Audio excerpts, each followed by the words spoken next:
Waffle time. So as you can probably tell by the title of the video, today's my 31st birthday.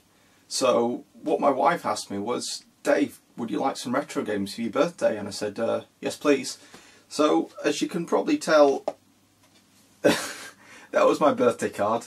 That zooms in. And a bunch of games. And to start with, well, I don't really do pick up videos, so I thought I'll break the rule and do one this time. So the one I really wanted was this, which is Initial D Street Stage. And this is a game that I used to play at the Scarborough Seafront, and it's like a toge racing game, like a drifting game. And I wanted this on console, and this has not been released in the UK on either the PS2, the Xbox or the PS3. And I tried to get a Japanese version of the PS2 game, and because it's region locked I couldn't play it. So I was looking around and I came across this, and I thought, yeah, I'd quite like this for my birthday, and the PSP isn't region encoded, so this just works straight on the machine. Yeah, I'll just try and open this up. So you've got the fairly typical manual. I do like Japanese manuals, but there's all sorts of cool things in there, like adverts for some PSP games that only came out in Japan. So that's Brain Trainer Portable and Sakura Wars, which I think is like a tactical RPG. I don't think they came out. And there's some kind of registration card in there too, which is, so I think this is fairly complete. But I'm starting to sound like SNES-tastic. But I do like to get something that's, well, it's all there, unlike me. Right, so the other things were these three, which is on a totally different machine. So we've got Desert Strike, Jungle Strike and Urban Strike, and altogether these cost £3.50 for the set. And I tend not to, well, I tend not to buy that many European or UK games that I haven't played before, and I tend not to buy them on a whim, but I wanted Desert Strike, and I've never played the other two. I've never played Jungle Strike and Urban Strike before, so I thought, well, I'll take a chance. I assume that they're as good as the first game. I know the first game's got a really good reputation, and I used to play that quite a lot as a child in the early 90s.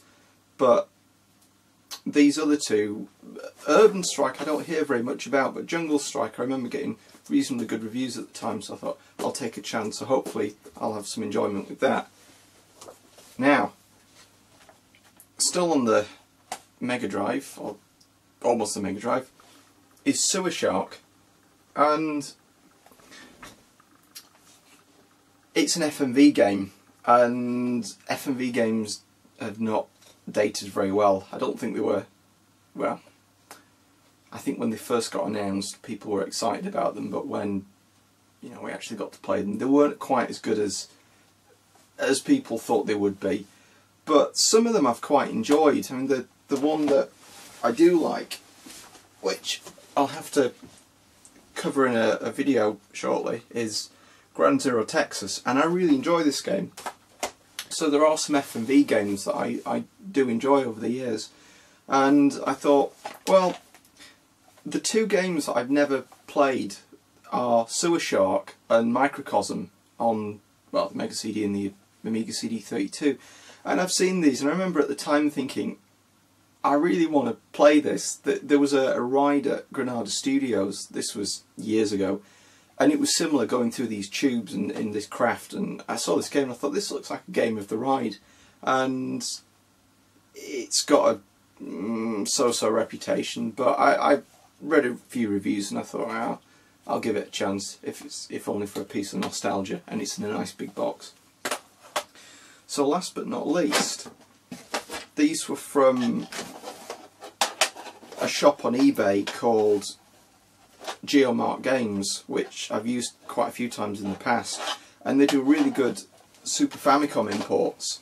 So the first one that I got, well, that I saw and thought, yeah, I definitely like that, is Final Stretch.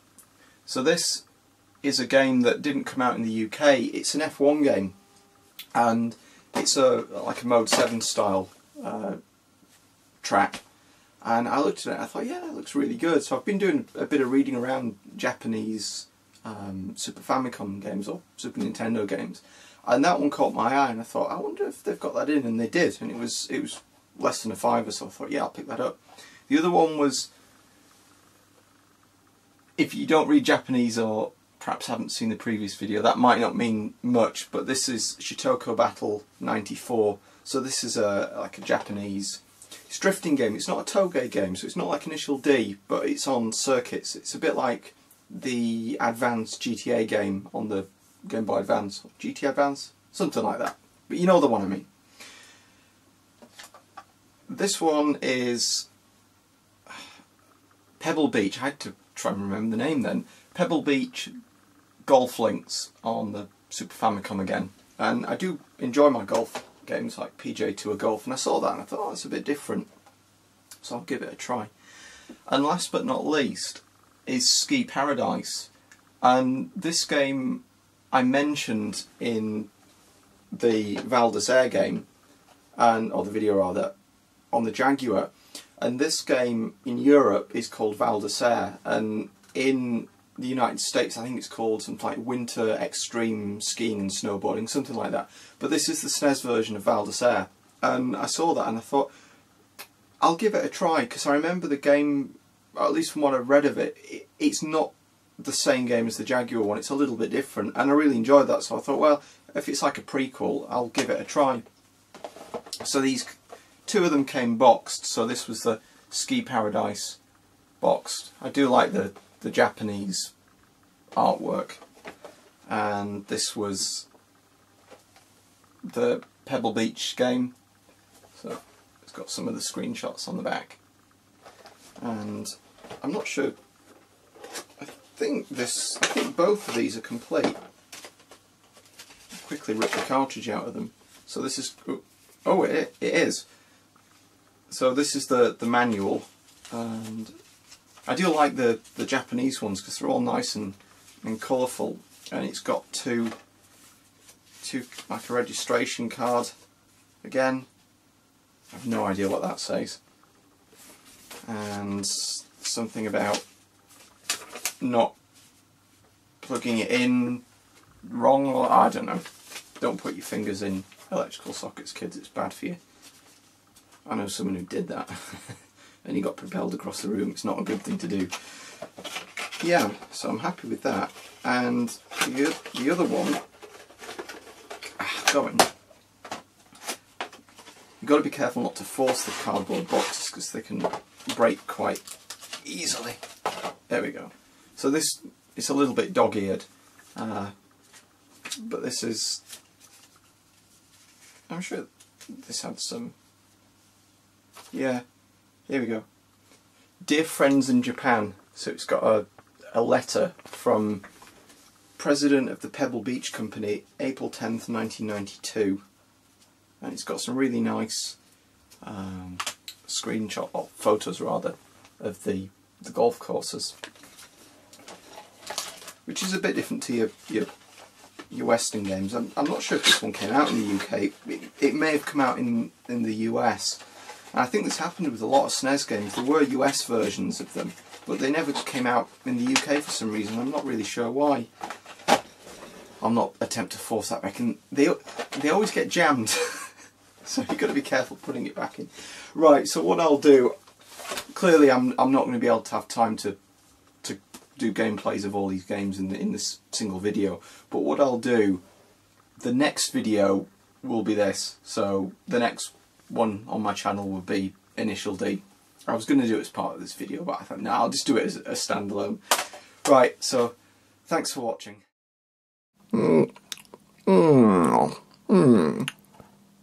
Has he gone? Oh good, let's get up here. Oh, oh, and again. Oh, oh. Is this thing on? Oh, hello. I gather Dave's been making one of his videos about retro games. Well, it's nice for him to have his birthday and have some games bought for him by his wife, but all I got was some stinking cat food. Clear off.